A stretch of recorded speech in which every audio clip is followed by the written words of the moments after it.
नमस्कार। Captain Sinha podcast में आज हमारे मेहमान हैं श्री सर्वेश कुमार जी। ये बिहार विधान परिषद के सदस्य हैं। सेशन चल रहा है इसलिए हमारे पकड़ में आ पाए और अपना परिचय के खुद देंगे। सर्वेश जी। जी नमस्कार, मैं सर्वेश कुमार दरभंगा स्नातक निर्वाचन क्षेत्र से बिहार विधान परिषद का सदस्य। मैं बेगूसराय का रहने वाला हूं और प्रेजेंटली पॉलिटिक्स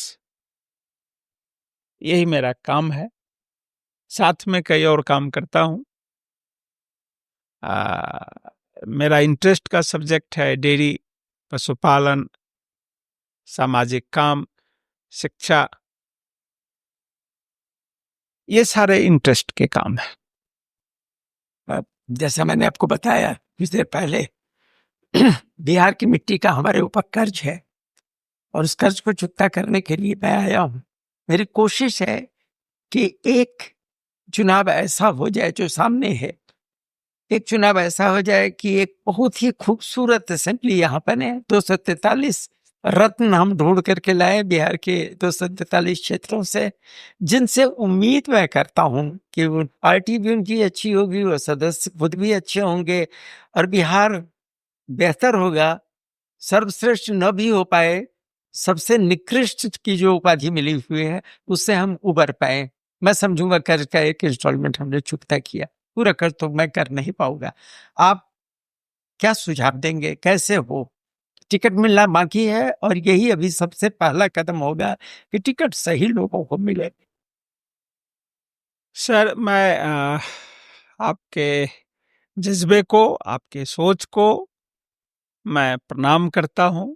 हम सबकी इच्छा है बिहार पुरानी अपनी गौरवशाली परंपरा को प्राप्त करे। हम सबकी यही इच्छा है, यही कामना है। हमारे जीवन में हो जाए तो ईश्वर का धन्यवाद करेंगे। लेकिन आपने एक बात कही कि एक खूबसूरत बिहार बने और वह जनप्रतिनिधि अच्छे आए। सर, मेरा मानना है कि बिहार में बड़े बड़े आंदोलन हुए। महात्मा गांधी ने यहीं से अपना आंदोलन शुरू किया। ऐतिहासिकता की बात करें, जयप्रकाश नारायण ने यहाँ समग्र क्रांति का नारा दिया। बिहार में स्थिति बहुत नहीं बदली। लगभग पिछले 25-30 वर्षों से हम लोग देख रहे हैं कई सारे पैरामीटर्स में बिहार सबसे पीछे खड़ा है। इसमें पूरे राज्य की सहभागिता है। इस पीछे खड़े होने में भी पूरा राज्य इसमें सम्मिलित है।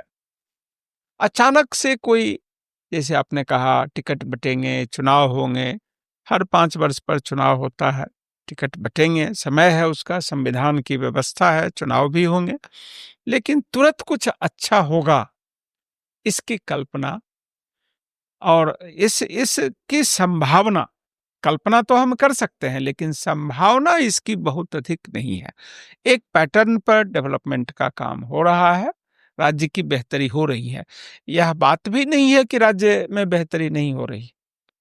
आप अगर पिछले 3 वर्षों का रिकॉर्ड देखें, इकोनॉमिक पैरामीटर्स की बात करें, तो बिहार सबसे तेज गति से जीडीपी बढ़ने वाले 3 राज्यों में शुमार है। पिछले साल की बात करें तो आसाम, बिहार ये सबसे तेज गति से बढ़ने वाले राज्य थे। तो ग्रोथ हुआ है, लेकिन हिस्टोरिकल लीगेसी है और भी बहुत सारे बात है। ऐसा नहीं कि सिर्फ जनप्रतिनिधि ही इसके जो वर्तमान स्टेटस है पिछड़ेपन का, उसके जिम्मेदार सिर्फ जनप्रतिनिधि हैं, ऐसी बात नहीं है। दूसरी बात, मैं आपको आपकी खूबसूरत कल्पना को मैं भी शेयर करता हूं। हम भी चाहेंगे कि ऐसा हो, लेकिन एक उसमें समस्या क्या है कि हम प्रोसेस को बेहतर नहीं कर पा रहे हैं। जब प्रोसेस बेहतर नहीं होगा तो बेहतर प्रोडक्ट आना मुश्किल काम है। तो हमारे विश करने से, हमारे चाहने से चीजें बदलेंगी, इसकी संभावना बहुत नहीं। तो मैं लौट जाऊं? आपकी आपने पहले ही कह दिया आपको कि मैं संभव नहीं नहीं कहूं, है। मैंने कहा मैं कि आशावादी हूं। संभावना बहुत नहीं है। आशावादी हम सब लोग हैं। जीवन तो उम्मीद पर ही कायम है। मैं आपके इस जज्बे को सलाम करता हूं कि इस बढ़े हुए उम्र में 78 ईयर्स आपकी उम्र है, लेकिन आपको जो गवर्नमेंट ने स्कॉलरशिप दिया, आपने जो पढ़ाई की, आपने उसको ध्यान रखा है और बिहार एक बेहतर बिहार बने, इस परिकल्पना से काम कर रहे हैं, तो लौटने का कहाँ सवाल है। काम में लगे रहने का विषय है और हम सब लोग लगेंगे। आपने लास्ट में सुधार दिया, वरना मैं तो पैक करने वाला था।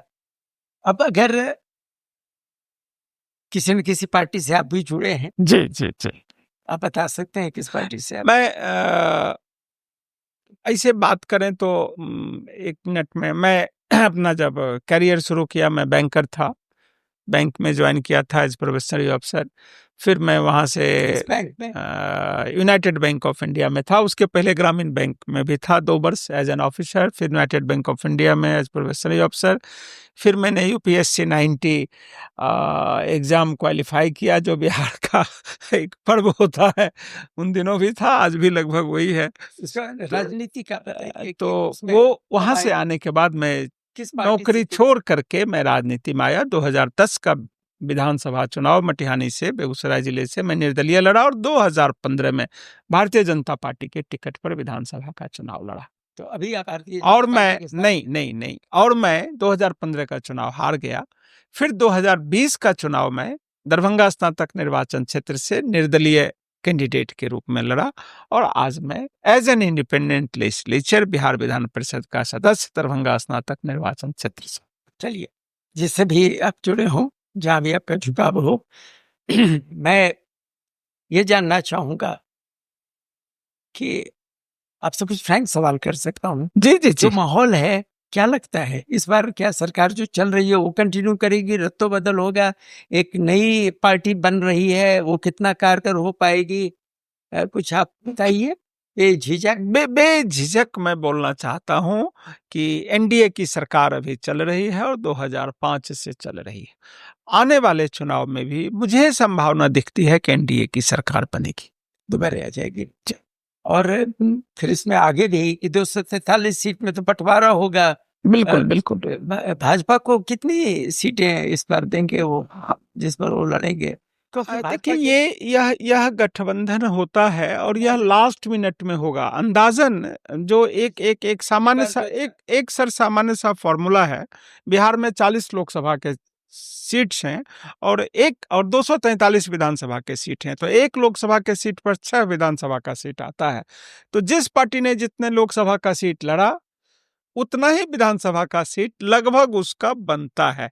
1-2 आगे पीछे पॉलिटिकल एक्सपीडियंसी भी होता है हो, लेकिन मेरी जो समझ है, गणित बड़ा इंटरेस्टिंग है, लेकिन थोड़ा समझा नहीं, फिर से बताइए। 40 सीटें हैं, बिहार भाजपा लोकसभा में 40 सीटें हैं। भाजपा कितने पर लड़ी थी और कितना आ, 6 से मल्टीप्लाई करेंगे कितना बनेगा? भाजपा मुझे लगता है कि 5 सीट लोजपा लड़ी थी, 1 सीट रालोसपा, 1 सीट हम, 8, बाकी बच गए 32 सीट और 16 या 15-17 ऐसे लड़े थे। 15 भाजपा लड़ी थी, 17 जदयू लड़ा था, या 17 भाजपा 15 जदयू, इसको 6 से मल्टीप्लाई तो करें 102।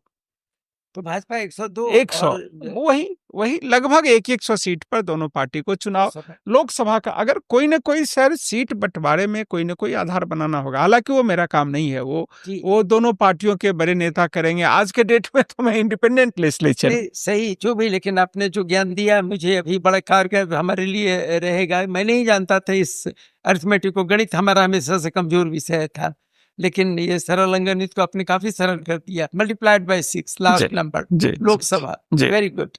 तो जो आपके चाहने वाले हैं, भाजपा के चाहने वाले, आप तो निर्दलीय कह रहे हैं अपने को भी, भाजपा के चाहने वालों का एक ही दुख है, वो चाहते हैं कि पूरे 243 सीट पर भाजपा खड़े हो और हम 243 पर जिताएंगे। उनके चाहने वाले तो ऐसा ही गरज के जाते हैं यहाँ हमारे साथ। सर 2015 में भाजपा अलग चुनाव लड़ी थी, मैं भी भाजपा का उम्मीदवार था मटिहानी विधानसभा सीट से, और भाजपा मात्र 53 सीट जीत पाई थी। इस वास्तविकता को भी नहीं भूल सकते सर। राजनीति संभावनाओं की कला है, राजनीति संभावनाओं की कला है, और लेकिन यह बिल्कुल वास्तविक गेम है। लेकिन लोकसभा में तो अच्छा नंबर आ गया था भाजपा का। सर अच्छा नंबर था।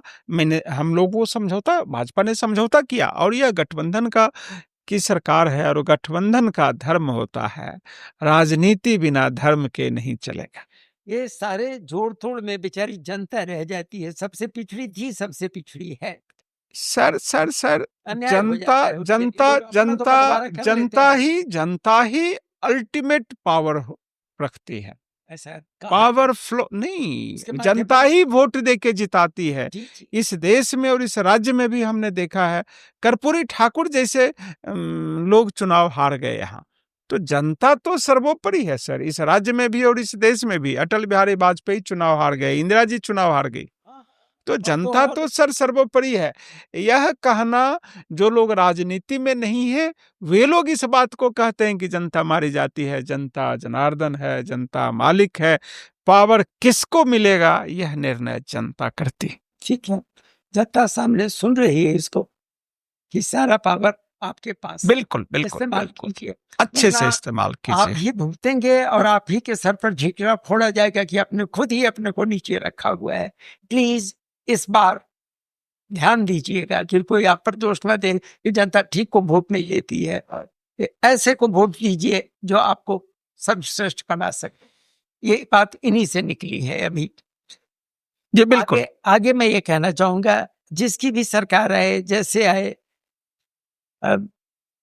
तरक्की गांव से होगी, ऐसा आप भी मानते हो? बिल्कुल। और कृषि प्रधान है, तो कृषि से जो इंडस्ट्री जुड़ी हुई है, शायद उसके थ्रू आगे डेवलपमेंट हो सकता है। मैं सोचता हूँ कि डेवलप्ड स्टेट्स में इंडस्ट्री ज्यादा है। बिहार में लघु उद्योग या कुटीर उद्योग, जो भी उद्योग है, उसकी संख्या कम है। शायद पिछड़ेपन का एक कारण यही है, उद्योग कम। यह बड़ा कारण है। पिछड़ेपन का कोई एक कारण नहीं है, जो मेरी समझ है अर्थव्यवस्था की, लेकिन बड़ा कारण यह है कि बिहार का औद्योगिकरण नहीं हो पाया। ये होगा नेताओं के द्वारा, सरकार के द्वारा। इस बात से भी मेरी सहमति है कि यह पॉलिटिकल फोरसाइटेडनेस और पॉलिटिकल विल से यह संभव हो पाएगा। मैं इसमें आपसे सहमति रखूंगा। बात रही एजुकेशन की, आप तो उससे भी जुड़े हुए। हाँ, एजुकेशन से भी जुड़े हैं। मैं एजुकेशन में सर कहना चाहूंगा कि समहाउ हम लोग ठीक से चीजों को कोऑर्डिनेट नहीं कर पा रहे हैं। बिहार की सरकार ने, आपको मैं बताऊं कि बिहार भारत का एक ऐसा राज्य है जो एजुकेशन पर अपने बजट का सर्वाधिक हिस्सा खर्च करता है। 20% अपने बजट का, लगभग 60,000 करोड़ रुपया प्रतिवर्ष बिहार अपने शिक्षा की व्यवस्था पर खर्च करता है। 20% खर्च करने वाला बिहार इस देश का सबसे प्रमुख राज्य है, या अकेला राज्य है। फिर भी एजुकेशन में, आप तो खुद नेतरहाट के पढ़े हैं, इतनी गुणवत्ता वाले शिक्षण संस्थान हमारे यहाँ आज नहीं है। यह चिंता का विषय है। और सबसे बड़ी जो बात मुझे समझ में आती है, अब 2-3 पार्ट में इस बजट को अगर करें तो कैपिटल एक्सपेंडिचर हमारा क्या है, इंफ्रास्ट्रक्चर पर खर्च क्या है, रेवेन्यू एक्सपेंडिचर क्या है, उसमें सैलरीज पर खर्च क्या है, दूसरे खर्चे क्या है। तो इन तमाम चीजों को एक ढंग से हम कोऑर्डिनेट कर दें। कितनी बड़ी बहाली बिहार की सरकार ने किया है, लाखों की संख्या में शिक्षक बहाल हुए, गवर्नमेंट स्केल्स पर बहाल हुए। शायद इंडिया में इस ढंग का कोई राज्य अभी हाल के वर्षों में कर नहीं पाया है। उस दृष्टि से, लेकिन आप मुझे कहेंगे कि आप शिक्षा की स्थिति से संतुष्ट हैं, तो मैं कहूंगा नहीं, मैं संतुष्ट नहीं। जो नई पार्टी आई है, नाम से बोल रहा हूँ, जन स्वराज, उनके कुछ लोगों से हमारी बातचीत हुई, उनका शिक्षा पर काफी जोर है। वो कहते हैं शिक्षा के थ्रू ही वो बिहार को ऊपर लाएंगे। सर यह पूरी दुनिया में तमाम लोग मानते हैं कि शिक्षा ही प्रगति का उपकरण है। लेकिन उसका नतीजा तो 20 साल बाद दिखाई पड़ेगा। जो आज का बच्चा नहीं, इसीलिए सर मैंने कहा कि प्रोसेस अगर करेक्ट होगा तब प्रोडक्ट करेक्ट होगा, और इसमें समय लगेगा। बिहार राज्य को बने तो हजारों साल हुए। हम कभी ऊपर थे, कभी नीचे हैं, अभी हम नीचे हैं। लेकिन आपने आशावाद की बात बीच में कही, मैं आपके आशावादी जज्बे को सलाम करता हूं, और मैं खुद भी बड़ा आशावादी हूं।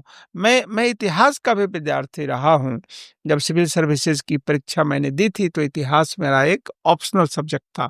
मुझे इस बात पर यकीन है कि समय का चक्र इस ढंग से आगे पीछे होगा। बिहार का भी समय आएगा, बिहार का भी समय आएगा, और रास्ता शिक्षा से ही निकलेगा। होंगे कामयाब एक दिन। हम होंगे कामयाब, हम होंगे कामयाब मेरे पास ज्यादा वक्त नहीं बचा है। मैं अपने लाइफ टाइम में देखना चाहूंगा।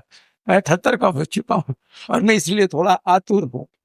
ये आपकी आतुरता मुझे समझ में आती है। मैं 64 वर्ष का हो गया हूँ, मैं भी अपने लाइफ टाइम में देखना चाहूंगा।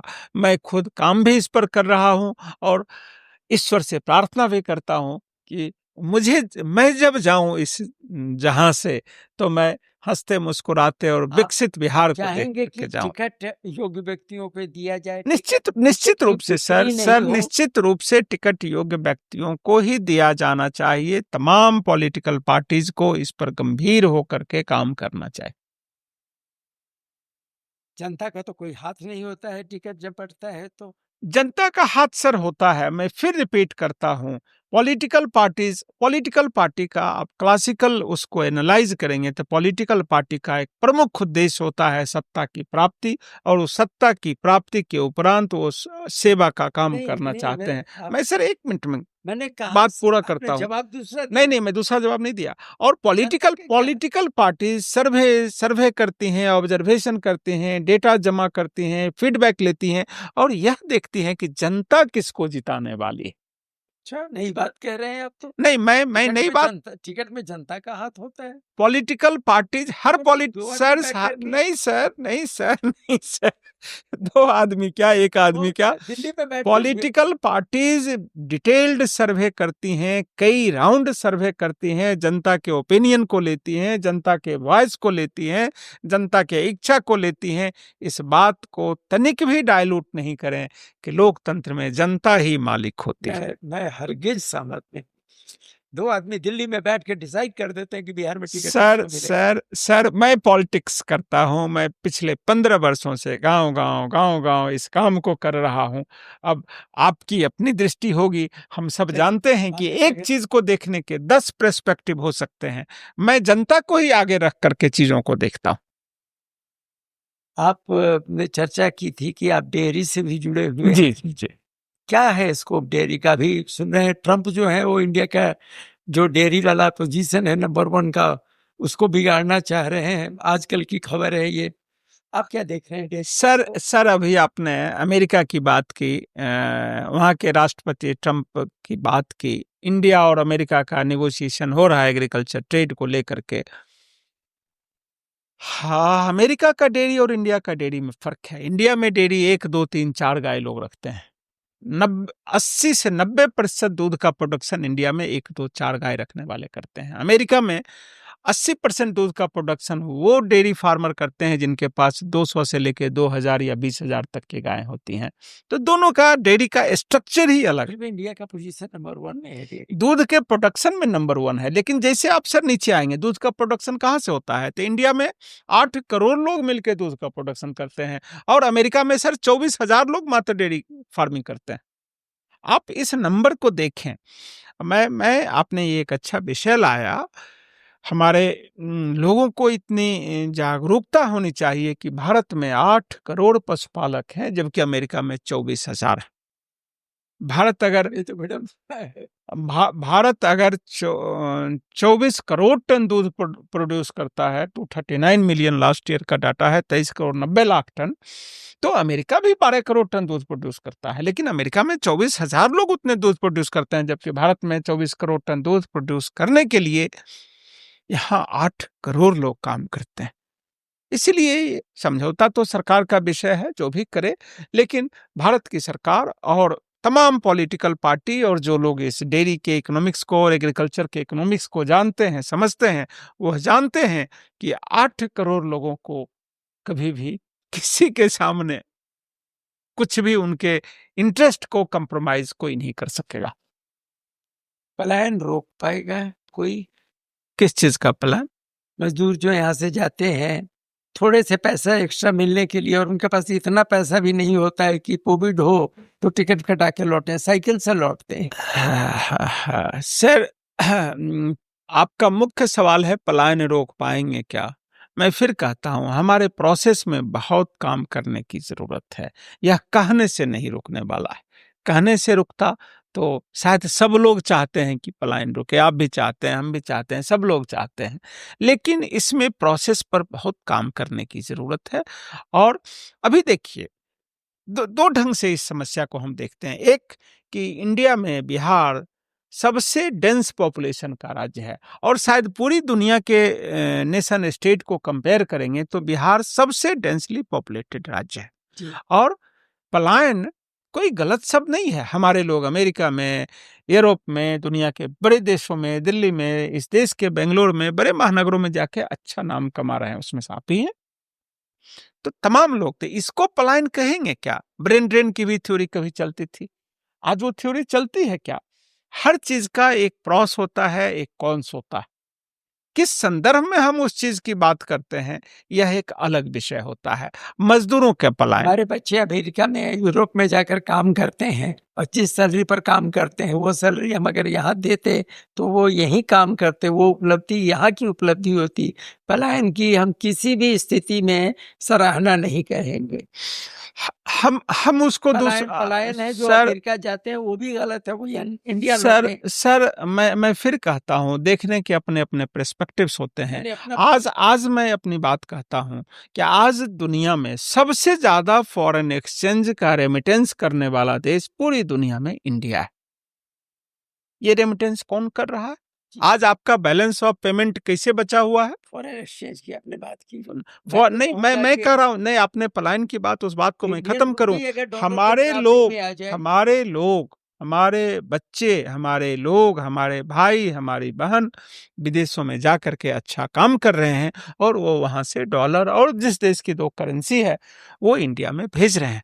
आप सराहना नहीं करता। आप सर, आपका अपना व्यू है, मेरा अपना व्यू है। दिल्ली में नहीं, मैं स्पष्ट करता हूँ, बांग्लादेश के मजदूर दिल्ली में काम करते हैं, इंडियन रुपी ले जाते हैं, वहाँ वो नाम कमाते हैं। सर देखिए सर, वहाँ इंडियन रुपी का वैल्यू है। सर मैं कैसे देखता हूँ कि पूरा वर्ल्ड एक कम्युनिटी है, एक उसका इकोनॉमी है, और एक दूसरे को सब प्रभावित कर रहे हैं। हम देखना है कि कैसे हम, हमारे लोग जो बाहर जा रहे हैं उनका जीवन बेहतर कैसे बने, उसमें हम वैल्यू ऐड कैसे करें। कोई जाए नहीं, इमिग्रेशन को हम रोक दें, ये तो संभव नहीं है, ये तो संभव नहीं है। आना ये स्वागत की बात। अब आप दिल्ली रह रहे हैं, स्पष्ट करूं जी, क्योंकि मैं नेता नहीं हूं और उतना निपुण नहीं हो बोलने में। बिहार का आदमी गुजरात में मजदूर है, गुजराती यहाँ मजदूर दिखाई पड़ता है? नहीं दिखाई पड़ता है। उनको हम नहीं समझा पाएंगे कि बड़ा अच्छा है। उसका कारण सर, उसका कारण अर्थव्यवस्था की, उसका कारण अर्थव्यवस्था का पिछड़ा होना है। 75 साल का जो हमारा यहाँ शासन रहा है उसका फेलियर, यही कारण ये सर, मजदूर जाते हैं, दिहाड़ी कहे जाते हैं सर, उसका कारण आपने सही बात कही है। उसका संदर्भ यह है कि गुजरात इकोनॉमिकली बेहतर स्टेट है, ये है जवाब। हम इकोनॉमिकली उसके कमजोर यही स्टेट है। जवाब। तो विषय पलायन का नहीं है, विषय इकोनॉमिक कंडीशन को बेहतर करने का है। पलायन उसका रिजल्ट विषय है। विषय हाँ, पलायन पलायन रिजल्ट उसका है। मैं रिजल्ट बार बार इस बात को कहता हूं कि प्रोसेस को करेक्ट करना शरीर होगा, में कहीं प्रोडक्ट पर सर नहीं जाए, शरीर में प्रोसेस पर जाए। शरीर में कोई बीमारी है, बुखार जो है उसका रिजल्ट है।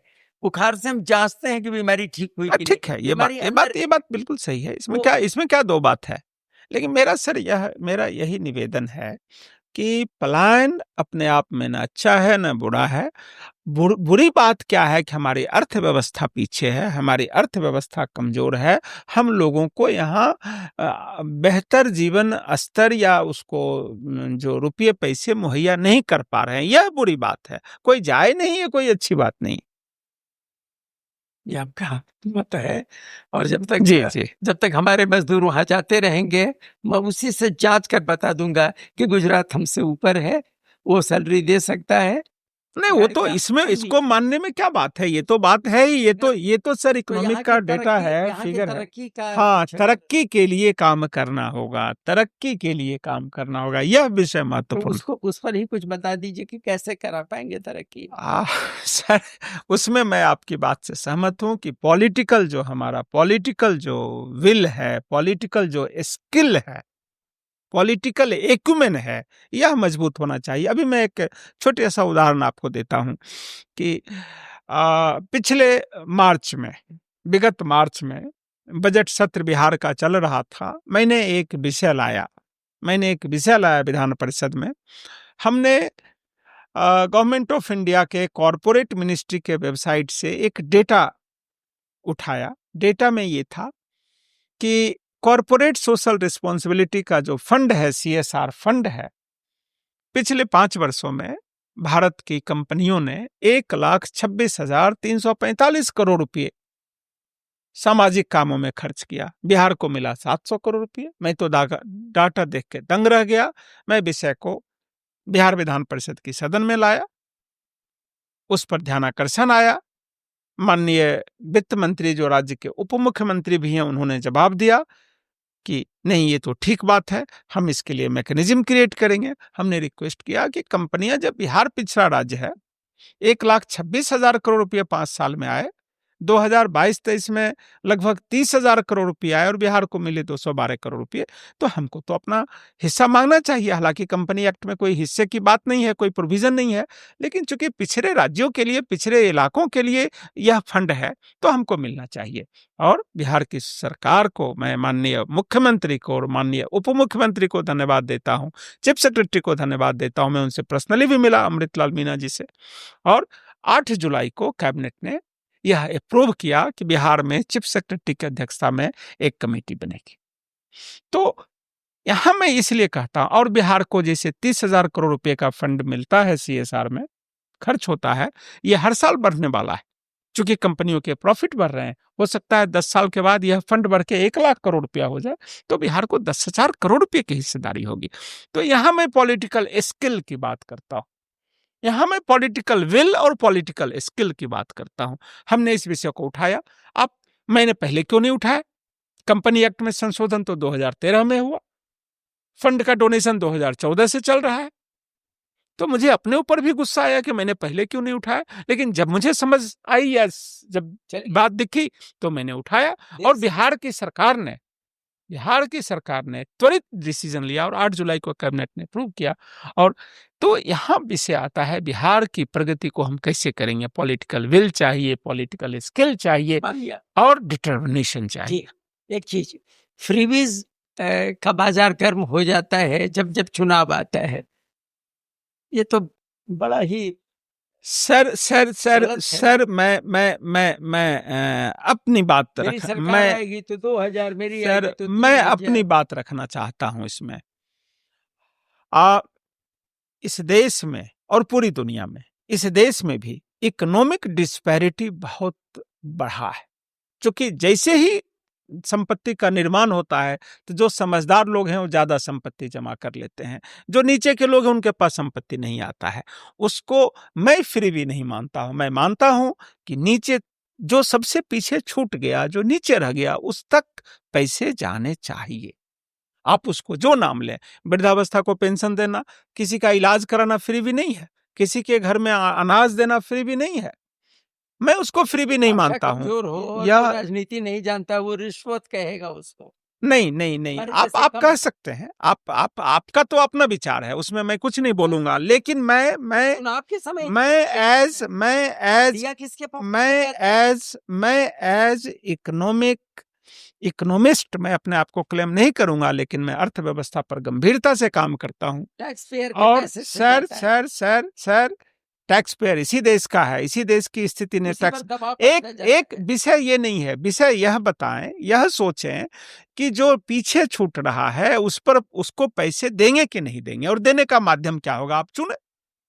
आप सर आज आप टैक्स पेयर की बात करते हैं, मैं आपको बोलता हूं नहीं देंगे, मैं आपको बोलता हूं नहीं देंगे पैसा। PL 480 यूएस का नहीं बिल्कुल बात नहीं है। आप सब लोगों तक बना रहे हैं उसको। सर मैं वही कह रहा हूँ, काम करेगा अगर आप चावल दे देते खा के सोएगा। सर मैं वही कह रहा हूँ, PL 480 आपकी उम्र हो गई, आप जरूर जानते हैं कि PL 480 का भी दौर था जब इस देश में खाने को अनाज नहीं थे। ठीक है।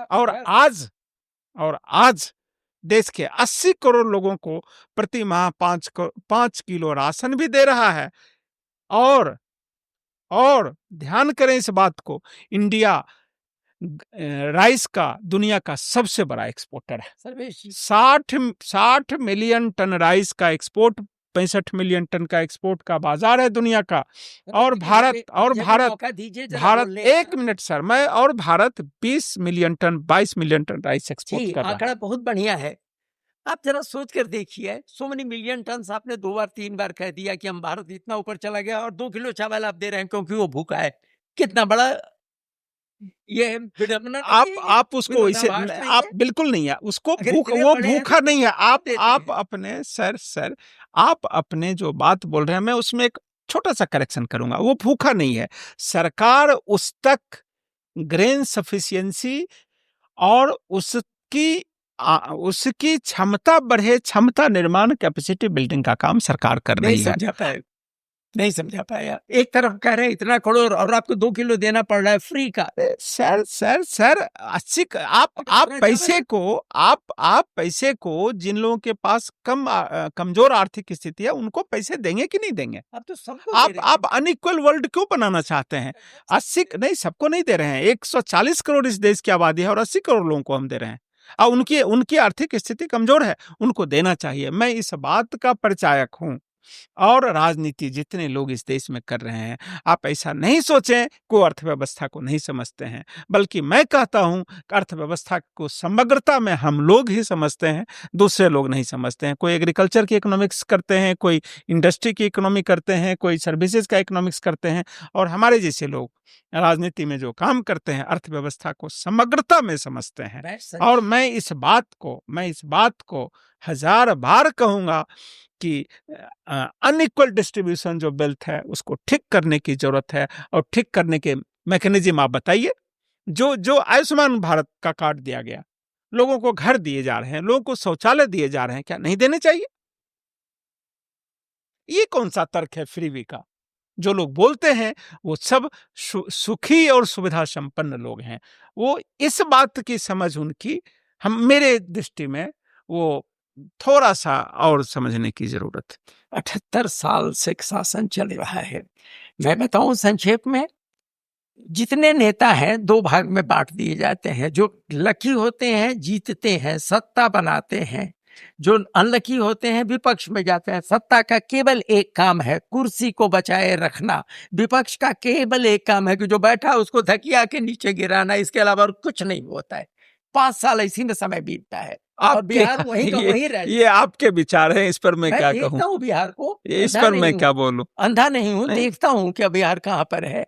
देखता हूँ पुल बनते हैं गिर जाते हैं, पिलर गिर जाता है, सब देखता रहता हूँ। सर शासन व्यवस्था सर ये है इस कि पर हॉस्पिटल में घुस करके इस पर 6 आदमी आप हॉस्पिटल एक में तरफ घुसकर गोली चलाता एक है। तरफ आप कहते हैं कि आप आशावादी हैं और एक तरफ निराशाओं की लंबी निराशा नहीं फेहरिस्त है। बना के रखते हैं। यहाँ सर हॉस्पिटल में घुस करके हत्या किया तो जी। 24 घंटे 48 घंटे में सारे हत्यारे आशिक गिरफ्तार बात हुए। है, कल फिर बिल्कुल घुसेगा, परसों आप फिर पकड़ बिल्कुल पकड़ेंगे सर। उसका डर नहीं है, कानून दूसरा- का राज है। नहीं सर, डर तो सिरफिरे लोग होते हैं, गड़बड़ करने वाले लोग तो हर समाज में होते हैं। अमेरिका में नहीं गोलियां चलती हैं, किस देश में क्राइम नहीं होता है, लेकिन बिहार की पुलिस, बिहार का प्रशासन इतना मजबूत है कि कोई अपराधी बच नहीं सकता है। मैं कोई सरकार की वकालत करने नहीं आया हूं, लेकिन जब आपने बात कही तो एक राजनीतिक और सामाजिक व्यक्ति के रूप में आपने जिता दिया सरकार को कि बहुत बढ़िया किया हमने। अगले सरकार तो अच्छा काम कर रही है, तो मैं तो कहूंगा सर, जो सरकार जो जहां अच्छा काम नहीं कर रही है, जैसे मैंने कहा इंडस्ट्री में अच्छा काम नहीं हुआ, सोलर में अच्छा काम नहीं हो रहा था, अभी होने वाला है, अभी होने वाला है। सोलर में सरकार ने लास्ट वीक घोषणा किया 16,000 करोड़ रुपए का, जितने कुटीर ज्योति के हैं सबके घरों पर फ्री सोलर लगेगा। अच्छा काम हो रहा है। हमने कहा CSR का काम आज तक नहीं हुआ, 13 से अभी शुरू हुआ है।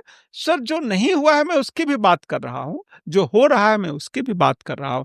आपकी एक बात से मेरी सहमति है कि पॉलिटिकल क्लास और स्किल्ड होना चाहिए और डेडिकेटेड होना चाहिए और कर्मठ होना चाहिए, इससे मेरी सहमति है। जो जो ब्रॉड बातें हैं आपकी, उस आशावादी अप्रोच से मैं सहमत। आपने चर्चा की कि केंद्र भी, दिल्ली में बैठे हुए लोग भी नीचे तक आते हैं, पूछते हैं कि टिकट किसको दिया जाए। आपसे भी पूछेंगे, आप महत्वपूर्ण पद पर हैं, जी जी मेंबर हैं जी। कृपया ध्यान रखिएगा कि इस बार टिकट अच्छे लोगों को दिया जाए, डिजर्विंग कैंडिडेट को दिया जाए, इसका ध्यान रखिएगा। जनता मालिक है, जनता जनार्दन है, टिकट तो जनता की इच्छा पर ही मिलता है। ये राजनीति हो गई, ये राजनीति हो गई। करेंगे आप और जनता, जो गलत हो जाए वो जनता। टिकट आप देते हैं, लोकतंत्र में जनता को ही आगे रखना पड़ेगा। बाहुबलियों को टिकट यह आप देते हैं, सर जनता- लोकतंत्र में जनता को आगे रखना जी पड़ेगा। जी नहीं, कोई बाहुबली जाता है उसको वोट तो जनता ही 17 देती है। करोड़ ने नहीं, कुल केवल 400 लोगों ने बिहार को बर्बाद करके रखा हुआ है। 17 करोड़ ने नहीं, मैं नहीं लेता इस बात को। बाकी ब्यूरो बिहार सुन रहा है कि 17 करोड़ जिम्मेदार है या 400 लोग जिम्मेदार है। बिहार की जनता 14 करोड़ बिहार की जनता है, 9 करोड़ के आसपास 8.5 करोड़ से ऊपर यहाँ के वोटर हैं। निर्णय उन्हीं का मान्य होता है और सब जा करके, कोई कितना भी पावरफुल हो, आप एक पॉलिटिकल मीटिंग अटेंड करें, सब हाथ जोड़ करके जनता को ही नमस्ते करते हैं। वो तो इस मौसम में तो करते हैं, सब दिन करते हैं सर, सब दिन करते हैं, क्योंकि सबको पता है कि पावर है कहाँ। पावर जनता के पास, पावर किसी व्यक्ति के पास नहीं है। और भारत एक ऐसा उदाहरण है कि जितनी बार बड़े से बड़े ताकतवर लोगों को पावर से अलग किया गया, जनता ने उनको वोट आउट किया, वो आसानी से कुर्सी छोड़ करके चले गए। बगल के देशों में देखिए, किसी का नाम नहीं लेना है, क्या हो रहा है। मैं जनता को एक लाइन बोल देता हूँ, सुन लिया आपने। आपको याद दिला रहे हैं, पावर आपके हाथ में है। पूरे 5 साल नहीं, लेकिन जैसे श्राद्ध पक्ष में कौओं की पूछ होती है, बेचारी जनता भी चुनाव के समय उनकी पूछ होती है। कृपया कृपया अपने पावर का इस्तेमाल कीजिए, गलत लोगों को वोट मत दीजिए। जरूर जरूर, जनता से मैं भी अपील करूंगा कि सही लोगों को वोट दीजिए, स्किल लीडरशिप तैयार कीजिए, ऑनेस्ट लीडरशिप तैयार कीजिए, कर्मठ राजनीतिक नेतृत्व तैयार कीजिए, क्योंकि हम सब का एक ही उद्देश्य है कि बिहार प्रगति करे। और कम से कम हमारे जैसे लोग जो 64 की उम्र के हो गए हैं, हम चाहते हैं कि हम जब मरें तो हम एक अच्छा बिहार, बेहतर बिहार, समृद्ध बिहार देख करके शांति से मर सकें। चलिए, धन्यवाद धन्यवाद सर, आपका बहुत बहुत धन्यवाद। आपसे एक रिक्वेस्ट कि आप अपने ही जैसे कुछ और लोगों को यहाँ भेजिए जो अपने विचार रख सके। और मेरा फोन नंबर मैं फिर से धीरे से बोल देता हूँ, 9810016916। मेरा दरवाजा 24 घंटा खुलने को तैयार है। ये कुर्सी खाली रहेगी, आइए अपना विचार दीजिए, बिहार को बेहतर, बिहार को बेहतर बनाइए। और आपके इस उम्र में इस जज्बे को मैं प्रणाम करते हुए सभी लोगों को धन्यवाद करता हूँ।